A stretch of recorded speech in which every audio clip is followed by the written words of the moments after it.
అల్లూరు జిల్లా పాడేరు వంజంగి కొండలు పర్యాటకులతో నిండిపోయాయి. సెలవులు కావడంతో ఈ ప్రాంతానికి పర్యాటకులు పోటెత్తారు. ఎంతో కష్టపడి ట్రెక్కింగ్ చేసుకుంటూ కొండలపైకి చేరుకున్నారు. పొగమంచు, సూర్యోదయం అంతగా లేనప్పటికీ యువత ఉత్సాహంగా ఆ ప్రాంతంలో విహరించారు. ప్రకృతిని ఆస్వాదిస్తూ ఆహ్లాదకరమైన వాతావరణంలో గడిపారు. హైదరాబాద్ నుంచి వచ్చాము. ఇక్కడ వెదర్ చాలా చల్లగా ఉంది. సంక్రాంతి హాలిడేస్ కి మేము ఇన్స్టాలో రీల్స్ చూసి ఇక్కడికి వచ్చాము. మేము సన్ రైజ్ కి వచ్చాం కానీ ఇక్కడ ఈరోజు సన్ రైజ్ రాలేదు. అయినప్పటికీ కూడా ఈ ప్రాంతం చాలా చల్లగా ఉంది. నేను చాలా ఎంజాయ్ చేశాను. ఇట్స్ నైస్, బట్ ట్రెక్కింగ్ కొంచెం కష్టంగా ఉంది. క్లౌడ్స్ ఇవన్నీ ఉంటాయని ఎక్స్పెక్ట్ చేసినా కానీ ఏం లేదు. కొంచెం డిసప్పాయింట్ ఉంది, బట్ ఇట్స్ ఓకే. నైస్, బాగుంది. లొకేషన్ వ్యూ అయితే చాలా బాగుంది. కడప నుంచి వచ్చాం సార్. మేము ఎర్లీ మార్నింగ్ 4కి స్టార్ట్ అయ్యాము. ఇక్కడ పైకి ఎక్కడానికి 6 అయింది. చూస్తూ ఉన్నాం సన్ రైజ్ కోసం. ఇంతసేపు వెయిట్ చేసాము. అద్భుతమైన ఫీలింగ్, చాలా బాగుంది.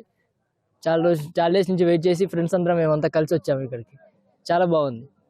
Trekking feeling awesome sir. మధ్యలో కొన్నిసార్లు ఆగిపోయి కూర్చొని వచ్చేసాము, కానీ చాలా బాగుంది. వంజంగి హిల్ స్టేషన్కి వచ్చాం.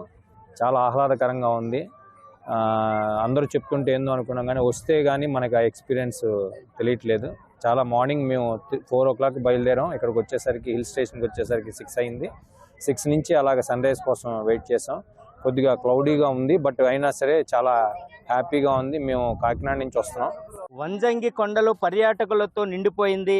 అయితే అనుకున్నటువంటి రీతిలో సూర్యోదయం కానీ ఇతర మంచు లేకపోవడంతో కొంతవరకు వారు నిరుత్సాహంలో ఉన్నారు.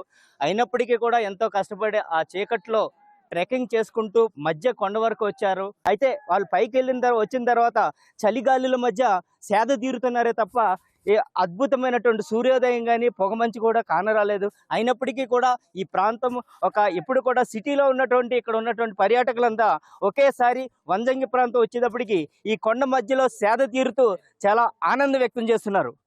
అల్లూరు సీతారామరాజు జిల్లా పాడేరు నుంచి శివ, ఈటీవీ న్యూస్.